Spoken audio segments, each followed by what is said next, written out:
Assalamu alaikum, everyone. So let's talk about Surah 17, verse 108. I've been reflecting on this and I've been hearing some claims regarding this particular verse.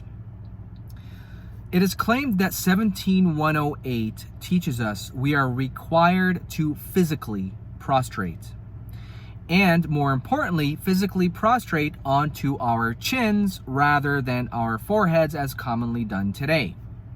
So, the first thing I want to ask, does the Quran teach us that we are required to physically prostrate? This is the question we must ask.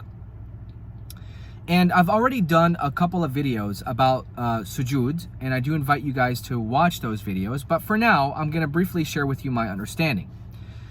My take is that the Quran focuses ultimately and primarily on the truer meaning of words. The word sajada means to submit to something. In the Quranic context, is to submit to God, to the laws and the rules of God, to submit to those. Okay, so a person who submits from within to God, they have done sujood. They have fulfilled sujood. Rather, a person who has not submitted to God and yet is physically prostrating all he wants, he has not done a single sujood. You see? So, to me, the sujood of the Quran is to submit to God within. And if subsequently you choose to manifest this sujood physically, then that is your choice. So to me, I'm not against physical movements. I'm not. However, I like to focus more on what God requires us, which is the true submission to God from within. And if a person, as a personal preference, chooses to manifest this submission by physically prostrating, then that is entirely up to them.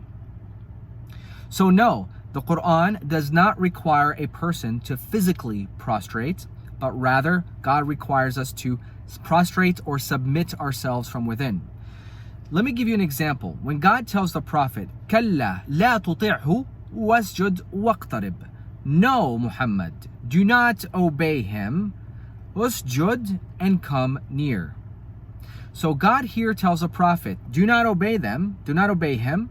Usjud, and come near. Come near. You shall usjud and come near. So is the word usjud here? It's an imperative verb. God tells the Prophet usjud. Is God telling the Prophet prostrate, physically prostrate and come near? Or is God telling the Prophet submit and come near? Or is he telling them both? Right? So you make the decision. To me, usjud, sujood in the Quran simply means to submit, truly submit from within and to come near to God. So that's my take on the term sujood in the Quran. And again, I invite you to watch those videos. Now, let's come to 17:108, where it is claimed that this phrase, there's a phrase there, indicates a physical prostration. In this verse, we read that there's a group of people sitting with the Prophet. They're sitting with the Prophet, they're listening to the Quran. And they were so in awe of the message of the Quran that they يَخِرُّونَ لِلْأَذْقَانِ سُجَّدًا. They fall to their chins sujjadan. So they fall onto their chins sujjadan. So this is the phrase that they are claiming that teaches us that we are required to do a physical prostration onto our chins. يَخِرُّونَ لِلْأَذْقَانِ سُجَّدًا.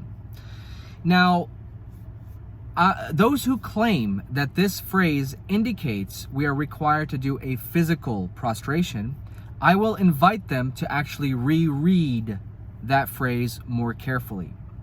It says, يَخِرُّونَ, they fall, لِلْأَذْقَانِ, onto their chins, سُجَّدًا. Okay, they fall onto their chins in prostration. Or is it in submission? You see, to say that sujood here means physically prostrate is redundant because God is already talking about their condition of falling. So sujood here does not mean to physically fall, but rather sujood here indicates it is their state of being. they fall onto their chins in submission. They fall onto their chins in submission, sujjadan. You see that? So sujud here is the state of being. It has nothing to do with physical prostration, because God is already talking about them falling. So yes, this phrase does talk about people falling or movement, but it's not the word sujud. It's the word kharra. Kharra means to fall. They fall onto their chins in a state of submission. And this is precisely why in the next verse, God repeats. He says, وَيَخِرُّونَ لِلْأَذْقَانِ وَيَبْكُونَ, and they fall onto their chins and they cry. So God did not use the word sujud. He didn't say, and yasjudun, and they are doing sujud. No, they are yakhirun, they are falling onto their chins. Again, wayabkun, and they cry. So as we can see, the phrase in of itself is indicating for us that the word sujud does not mean physical. It actually indicates for us the state of being that the person is in, which is submission. And the term kharra is what is the falling. So they fall onto their chins in a state of submission, and they fall onto their chins crying, weeping. You see? So this is how I understand the term sujud. Nothing to do with the physical manifestation or the physical falling, the physical usage of the word sujud, as they claim.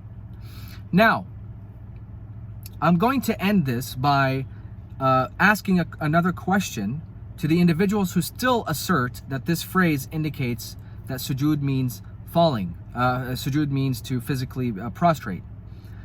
My question is, if you are saying that this phrase indicates physical sujud, do you also cry according to the next verse? Because in the next verse it says, وَيَخِرُّونَ لِلْأَذْقَانِ وَيَبْكُونَ, and they fall into their chins and they cry. So according to your logic, a person must fall, crank their neck, and fall into their chins, and then cry. Do you crank your neck to your chins and you also cry? If not, then you are violating this passage. You see, the problem is sometimes we try to attribute things that are mentioned in the Quran as a commandment. The fact is, this verse isn't commanding anything. It's just telling us the people at that time, when they heard the Prophet reciting the Quran, they fell onto their chins and they started crying. They fell onto their chins in submission and started crying because it fulfilled their destiny. It fulfilled the information that they were looking for. You see? So the verse isn't telling us, you guys need to do to fall onto your chins and submit to God and so on. It doesn't say that. There's nothing in there that says that. It's just talking about individuals who have done that. If you choose to do that yourself, okay, then that's perfectly up to you. You see? But as far as we are concerned, God is not telling us to do that. You see? So whether you understand this verse talking about physical prostration, or that prostration means you need to fall to your chins and so on, all this stuff, the verse isn't telling us to do that to begin with. Okay? And if you choose to follow that path, that is entirely up to you. We need to differentiate between God issuing a command versus God simply telling us what was happening. You see? So I pray that this has helped you understand at least my take as to what I understand of what sujud is. Wassalamu alaikum.